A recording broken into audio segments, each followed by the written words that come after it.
Hello, and thank you for listening to Operation Agency Freedom, where we are bringing you top secret advice from the world's most badass digital agency owners. These amazing men and women are sharing their stories of how they have built 6, 7, and 8-figure digital agencies, and how you can too. My name is Chris Martinez, CEO of Dude, where we help digital agencies by giving them the people and the processes so they can take on more projects and scale profitably.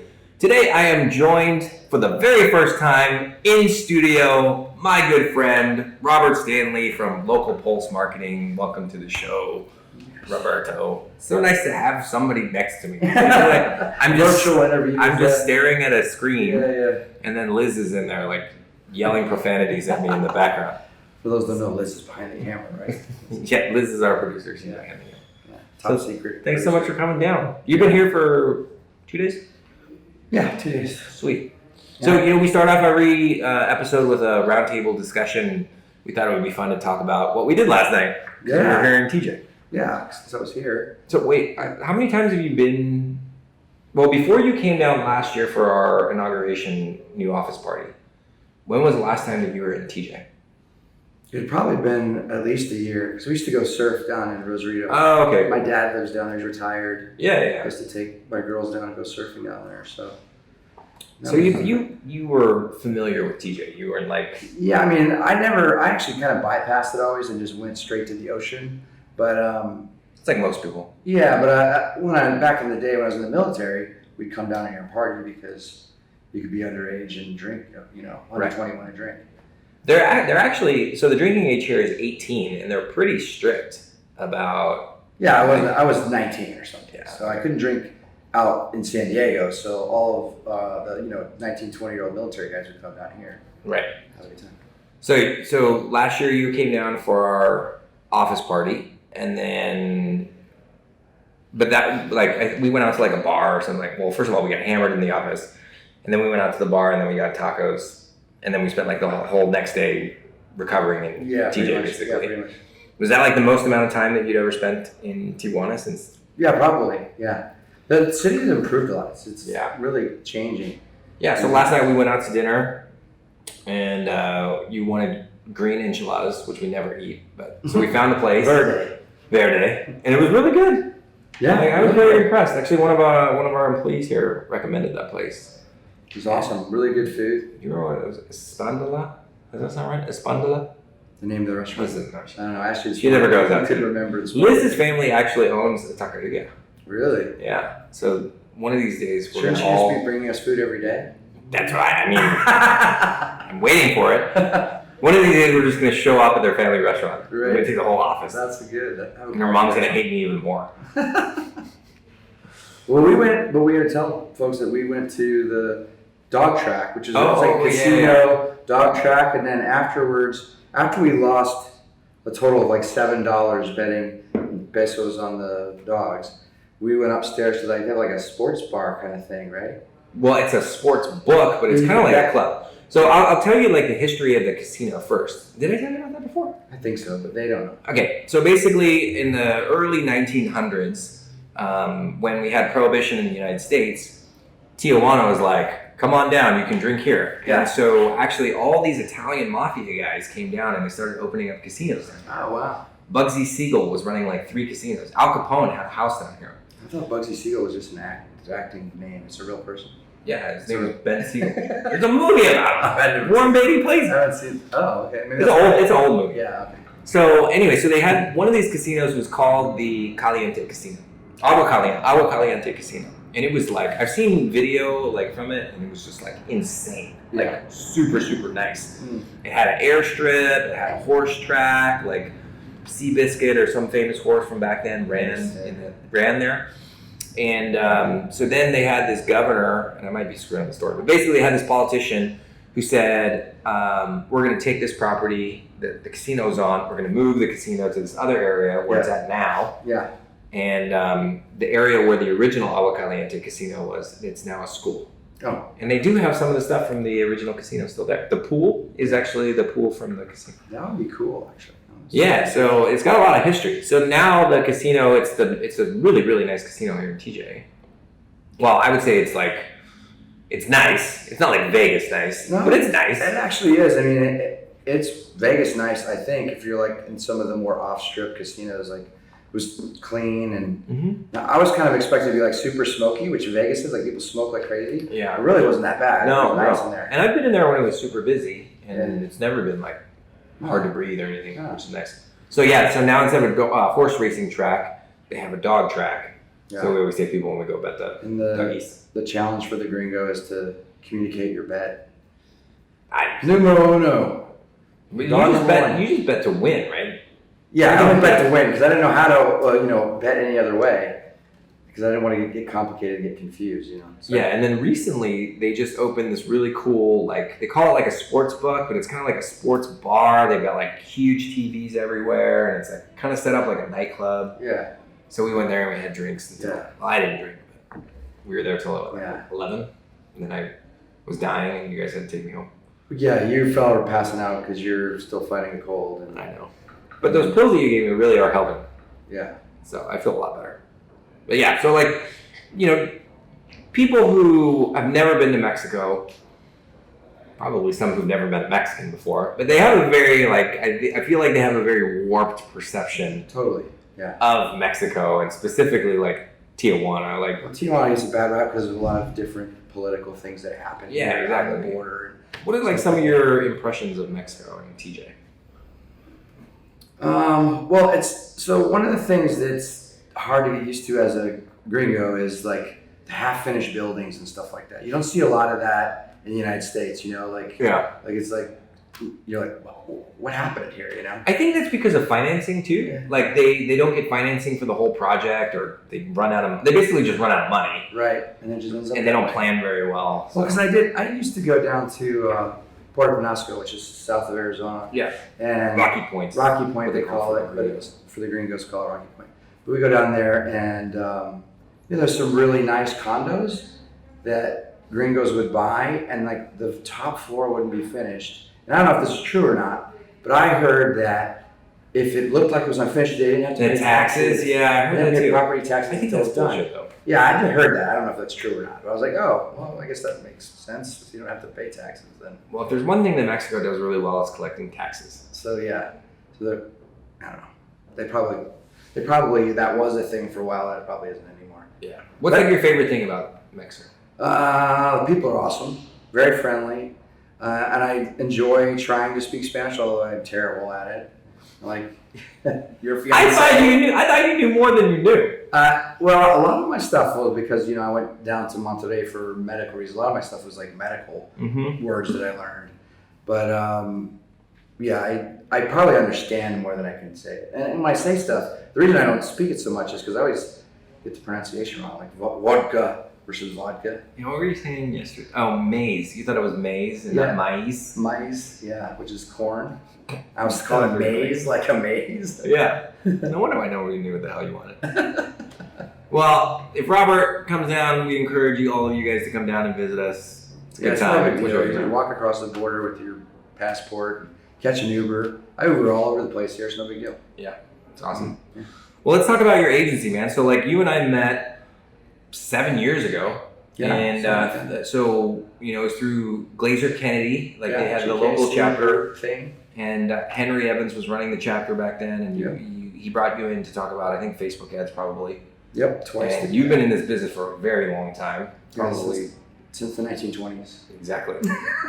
You invented the internet. I built it with my hands. So, so I took a class with you about Facebook ads. Yep. And however, I don't know how, but we just kind of became friends after that. Yeah. And you're still running your ad agency. Still running Facebook ads. So how did you get started? I actually got started. So I used to be a VP of a IT company, and I got sick of it, and I was like ready to do my own thing. And then I read a lot of entrepreneurs say, read the 4-Hour Work Week, and I was like, yeah, I'm gonna do that. What am I waiting for, right? Yeah. So I did follow his instructions to the T almost. I negotiated to go half time. Mm-hmm. So I was working 20 hours a week. I never read that book. Really? Yeah. Oh man, it was like how sometimes information presents itself at the right perfect moment. Times. Yeah. It's just one of those things. And so I started working 20 hours a week instead of, really I was working like 60 hours a week. I started working 20 hours a week. And I was like, I'm just trying to figure out what I was going to do with myself. And I stumbled across affiliate marketing, paid advertising. I literally started writing paid ads to affiliate offers. And within like, I don't know, within a month of like making mistakes and losing money and whatever, I hit a home run and I had a campaign where I was making $3,000 a week on autopilot. What was the ad, or what was the offer? That one was chicken coops, I believe. Oh, chicken coops and solar panels. Like how to build your own solar panel and how to build your own chicken coop. No shit. Yeah. So it was an info product, or was it the actual physical? No, it was an info. So it was an info product. So it was like, you know, where to get the stuff and plans and whatever, you know, and how to build it yourself. And I think the offers were only like somewhere, they had upsells and stuff. I think it was somewhere between like 30 and $60. Might have started like 29 and then the upsells, and you get commissions on the upsells and things. But eventually, Google decided they don't like that. So they banned my account. Nice. But not long before that happened, I ran into a old high school buddy who I hadn't talked to in years. In fact, I connected with him on Facebook. Okay. And this was like the early Facebook. And he was like, hey, what are you up to? And so we meet up, and I was like, I'm doing this thing where I'm running advertising and making all this money, and it's crazy. It's called Google AdWords. And he goes, hey, do you think that would help my chiropractic business? And I'm like, I don't know, let's try it. So we started running ads, and nobody was running local business ads at that time. I mean, nobody. Yeah. And just blew him up. And he told every chiropractor he knew to talk to me. And so my first set of real clients were chiropractors, and then eventually some were in real estate, because real estate was like doing this whole thing before I crashed. And I'm trying to remember what year I did it, but at some point I ran into like a Frank Kern, and those guys were telling you should make info products and whatever. And so what I did is I made my first info product was called Internet Street Fighter. I taught people how to start their agency. And really what I was doing in the course was teaching them how to sell. Because I was actually very good at selling just kind of naturally. And what I did is I created a sales process. And then I basically sold that process as an info product. And people would launch their agency using your process, basically. Yeah, well, you know, a small percentage of people who buy do nothing. Yeah, most people do nothing. Yeah, most people do nothing. But I did coach some guys early on when I was creating the product, because I didn't really know how to explain the stuff that was in my head, so I was trying to like document it, and I did some private coaching for like almost nothing. And then those became my testimonial clients because I was able to actually like walk them through the process. And then I joined up with a partner, Jack Mize, and we had an even bigger thing. We had membership. I think we had something like, I don't remember, something like 2,000 active members. Jesus. We were doing like, you know, at one point we were almost at $200,000 a month on our memberships and info product stuff. Wow. Yeah. And so what happened to that business was a significant number of our members, our initial members, joined via PayPal. And they were on recurrings. And PayPal suddenly decided they didn't like info marketers and affiliates and stuff like that. And I guess they just did a thing where, I guess they got in trouble because somebody said, hey, I didn't know I was paying this recurring. I don't know, something happened. So suddenly they were just killing recurrings. And we were losing our recurring revenue faster than we could add it. And we had all this overhead. Yeah. Kind of like you do in your business. I think we had like, you know, we had a lot of help desk people, because a lot of what happened was, I don't know my password, and how do I download this thing, and all kind of stuff. And then we had video editors, and we had people that created a lot of content for us. We had basically a business in place, right? Yeah. That thing started crashing. He and I couldn't agree on what to do. We parted ways. He bought me out. Moved to Southern California shortly thereafter. I spent like a year. Where were you? Just surfing. North Arizona. Arizona. I grew up in Arizona. I spent like a year surfing with my kids and trying to figure out what my next move was. And I ended up in a mastermind group. The mastermind group happened to have lawyers in it. And so now I do marketing for lawyers. I just kind of fell into that. What was the mastermind group? It actually was the GKIC guy, Chuck Troutman in Phoenix. Okay. Yeah, Because he introduced me to Henry Evans over here when I moved out here. And that's how because I spoke at Chuck's thing about my info product and how I made all this money and all this stuff. Yeah. And then later, when I got back into the agency side, I've always been pretty decent at lead gen. When I got back into the agency side, I kind of focused on that. So I did how to generate lead type training at his event, and I did the same thing here. But the mastermind I was in, excuse me. You die. Yeah. Everybody who comes here dies. You gotta restart the camera. Oh. She broke it. Is it broken? Oh, we can keep going. Oh, keep talking. Oh. I thought you were saying stop. No. All right. So anyway, I was in this mastermind group with Chuck. Don't edit that out, by the way. I was in this mastermind group with Chuck and a guy named Richard James, who's now like the Dan Kennedy of attorneys, and a couple of the lawyers. I think there was 3 lawyers in there. And I was really doing nothing because I had just kind of sold my shit and I hadn't actually moved out here yet. Yeah. And I was just giving them advice. I'm like, why don't you do this? Why don't you have a landing page? Why don't you do pay-per-click? And why is your site so ugly? And whatever. And they were like, well, why don't you just do it for us? We trust you. We want you to do it. And I was like, for a long time, I was like, no, I'm not working with lawyers because on TV, you guys are assholes. But it turns out the lawyers the lawyers are really just people too. The thing, No, they're not. yes, they are. The thing about You have to say that. small businesses is that the ones that are assholes in terms of like a marketing agency are the ones that just don't get marketing. Like they don't understand it, so they don't value you and whatever. Yeah. And so the best clients we have are really the ones that come from guys like Richard James, where they're learning how to scale their business and do marketing and why that stuff's important and how to measure it and all that kind of thing. Mm-hmm. So anytime you have, whether it's a lawyer or a doctor or a dentist, doesn't matter. You have a client who doesn't get it, they're going to be a pain. And usually you're better off just. One of the things I used to do, and I taught this in my Internet Street Fighter program, is as part of my closing pitch, I go, I want to just make sure that you understand and agree that the power and importance of marketing. Do you? And they're like, yes, I understand, I agree. Just get them to like mentally opt in. Yeah. Because if you don't, it ain't gonna work. Right. So right now is your chance to tell me that you don't want to do this, And people always go the opposite direction anyway, but at least I could go back if it didn't work out. But look, you told me Yeah. you understand the power and importance of marketing and you're not, keeping up your end of the deal, so I'm firing you as a client. Yeah. We kind of learned that too in my agency, because we were doing websites. Mm-hmm. And if we had to convince somebody that they needed a website, They it was weren't like, gonna- fuck that. Like, yeah. I'm not even gonna go. I'm not even gonna have this conversation. I'm not in the business of trying to convince you why you need to be on the internet. Right. Idiot. So. Well, I mean, and I do primarily lead gen, although we do websites and all that other stuff.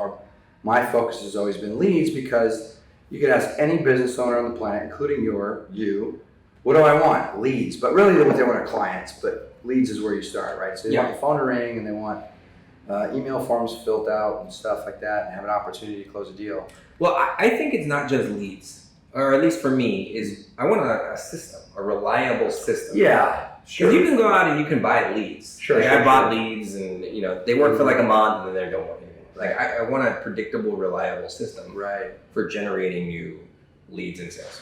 Well, part of that, obviously, this is one of my big pet peeves with doing lead gen, is after the lead is handed off, right? Because we're really good at generating the lead, is that now the rest of the responsibility is on the business owner. And turns out most of them are just suck. Yeah, they suck at it. Badly.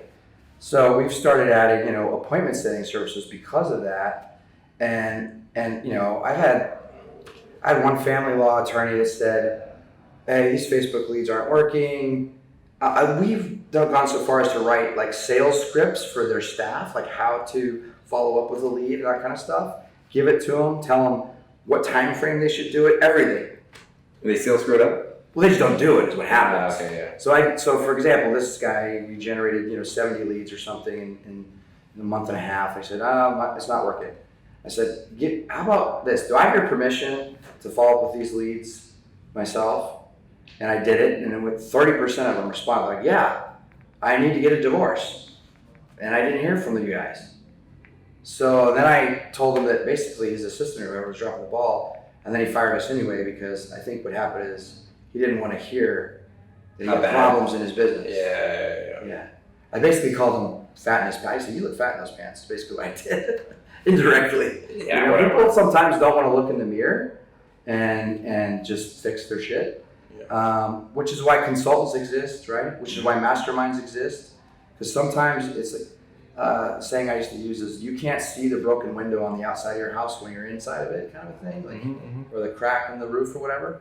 So it's important, I think, sometimes to have someone else help you with your business. Totally. You can get unstuck that way. So now you're focusing a lot on the nurturing. We've been talking about that.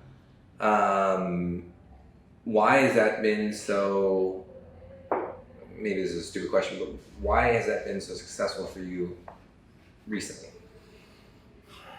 So historically, I think it's just because of the way things have changed, technologically speaking. So historically, if you got a lead, you call them, right? That was the best way to get a hold of somebody, and or email them. That worked pretty well for a while, but now that's becoming quite unreliable.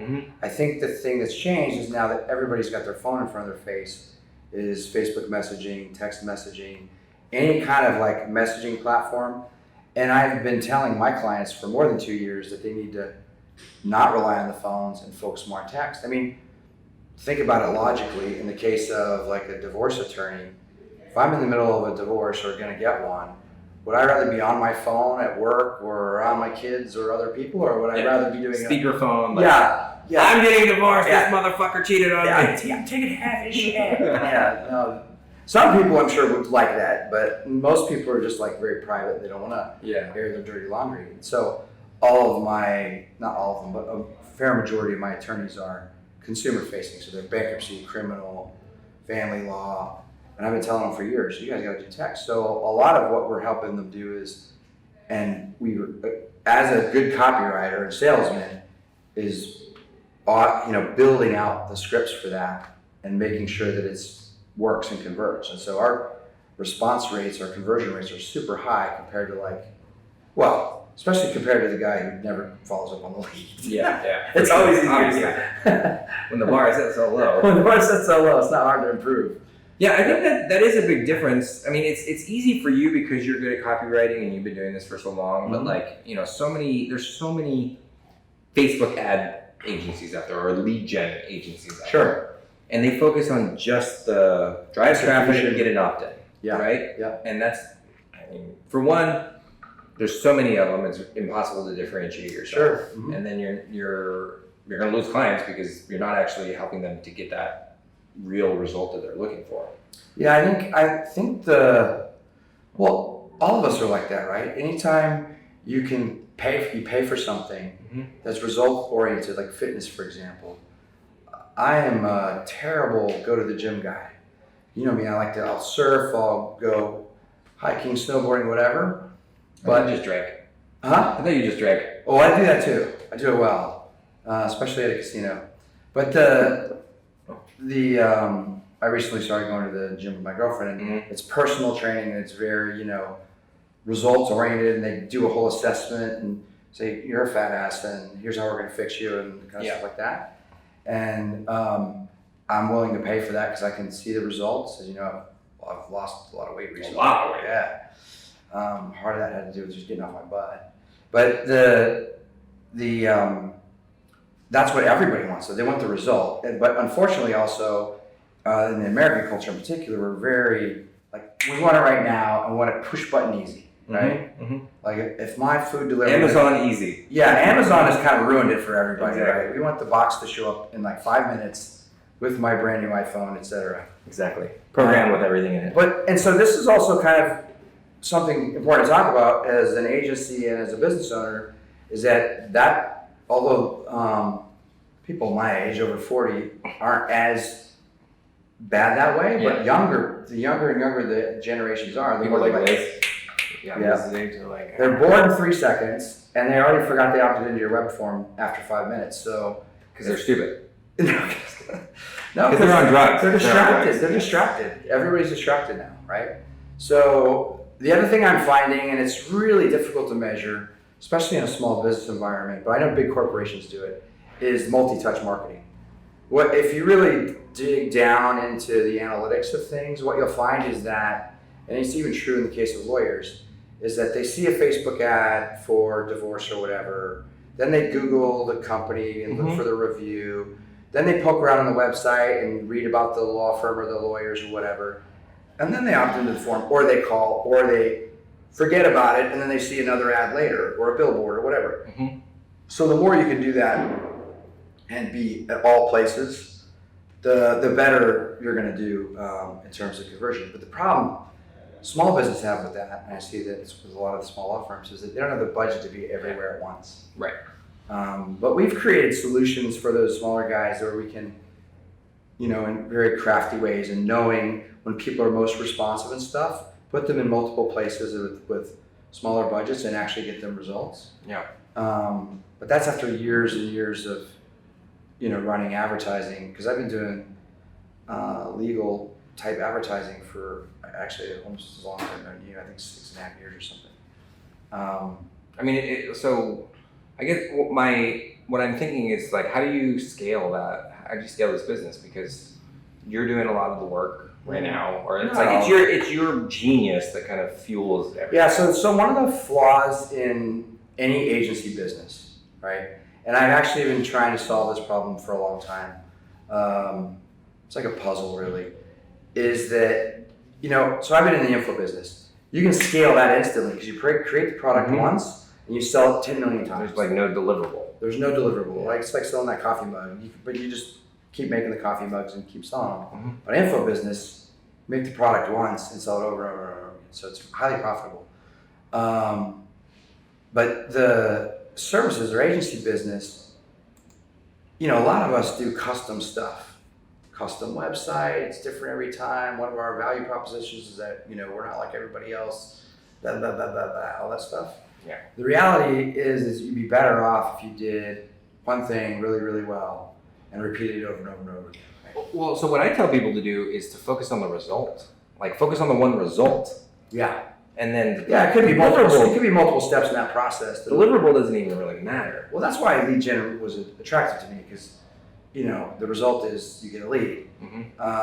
The challenge, obviously, with things like Facebook and Google is they're constantly changing the rules and the tools that are available. I mean, Google's been adding stuff like crazy, so I'm pretty sure they've lost ad revenue to Facebook, and they're trying to find ways to compete with them more. They're not such giant assholes anymore. They don't. I don't think they cancel you because they don't like your account. I can't even remember the last time I ran a Google ad, so I don't know what's going on. All kinds of crazy stuff is going on in Google now. Yeah, they're even adding lead forms in their ads. So we click on the ad, they fill out the form. What percentage is Facebook and what percentage is Google? It's about 50-50. Lawyers. So some of my guys, we do both. Some of them, they already have a really good Google guy.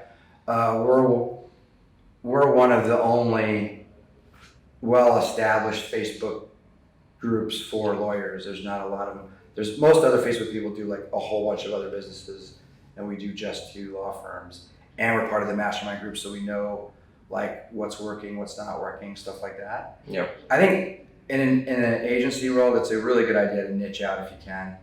It's one of the most important things you can do. Especially if you're a one-man show, everybody always talks about getting to the 10 grand a month mark, and everybody does it the absolute wrong way, which is they try to get every possible client they can. And I get it, because I was there. It's you need money to survive, so you just take whatever work you can get. But ultimately, that hamstrings you.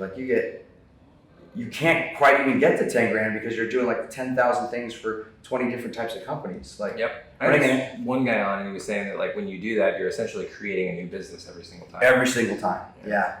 I mean, if we do a website for an attorney, we've got kind of 5 pretty standard things we do it, and we've got a process that we follow, and it's super easy for us, no big deal. The thing that's most cumbersome is the advertising side, because of all of the changes that constantly happen. So, but process is important, for scaling. People are important. I've had, personal challenges that caused me to lose employees and clients because of, medical issues and stuff like that. So, and I have to say, honestly, I'm thankful that I had my business, because there's no way I could have had the time freedom to, take care of things in that scenario. But At the same time, it also exposed a lot of problems that I had process-wise, and that I was involved in too many of the processes. Mm-hmm. So I've really spent, the last 6 months trying to improve that, and more so even the last 2 months to, pare down what we do, have a more specific, deliverable, stuff like that, so that we can scale better. And now you have my Performa, so. Yeah, and I got your cool Performa thing, which is awesome. Yeah, because we went through that. It was interesting too, because your Performa tool, it's not an exercise like sales guy, marketer guys really go through a lot. Like, I hate that accounting stuff. Yeah. But I've done it and took it in school and things like that. So I know what my numbers are in the back of my head, but I never really get in there and dig in sometimes. I like it because it's visual. It's visual, and it also kind of exposes areas where you could improve, right? Mm-hmm. Or where you have, like in your case, an opportunity to add more resources to grow, right? Mm-hmm. So I know that's why you use it, to help people understand how they can leverage Dude to grow their business and that sort of thing. So I think it's very useful in that sense. The thing I think that most people don't like about doing that is the fact that it does, like, it's the you look fat in these pants, but Mm-hmm. like, whoa, these numbers don't look the way you think they look. Exactly. But some of us operate in denial. I've done that before. The people that we like to work with, they want to see this stuff. They're like, wow, this is great. I finally get to see why I'm having these problems. Yeah. So it works out well. It's a good, it weeds out the people that we wouldn't want to work with. Well, I think also one thing that your agency does that's amazing is that, because when you're growing, you have these fits and starts sort of thing. We've got too much work. This happened to me. I had a huge growth spike when I joined the big mastermind, or I sponsored the lawyer thing, and I brought on like all these clients, and it was just me and my operations manager and a developer at the time. And we signed on, and I didn't say no to anybody, and then we couldn't deliver, and then I pissed half of them off and lost them anyway. Eventually, a lot of them came back like years later, because I apologized and said, look, I fucked up. I took on too much work and I shouldn't have, and they understood that. Small business owners. That's nothing. You have to be willing to, eat crow and tell people that you fucked up, because we're human and it happens. That's a huge thing if you're a growing agency. Is like, you got to always man up and say, we made a mistake. I've written checks to clients for big checks because we messed up, and when I probably couldn't afford to do it, but I knew that was the right thing to do. It pays off in the end. Yeah, it hurts every time. It hurts, but yeah, it's important stuff. All right, well, we are out of time. What? I know. 30 minutes goes by super fast. I think it's probably like 30. Did we cover all the subjects though? We're just chatting, dude. Oh, okay. There's enough. So this is the thing, is that you don't understand. Like, there's so much knowledge that you have in your head. Yeah. And there's so many people that are listening. There's like 5 people that are listening. But there's a lot of people out there who, like, the one little nugget that you just kind of take for granted, it's the exact thing that, like that book, like the 4-hour work, it's the exact thing that they needed to hear at that given time. Right. So, true. What's the easiest way for people to get in contact with you? Oh, they can't. Okay. Fair enough. I have a website. Fuck you guys. My personal website, robertmstanley.com. There's a contact form if you want to reach out to me. I monitor that. Do you still have any info products or anything that people can buy? No, I don't sell them. I still have all the stuff. If somebody wanted to contact you and just ask you questions about running an agency, do you have the time, or like, is it something you would do? I don't have the time really, because I'm adding a new thing, and I've been working my butt off on that, so I don't really have the time. But if you emailed me on my website, I'll email you back. Okay, perfect.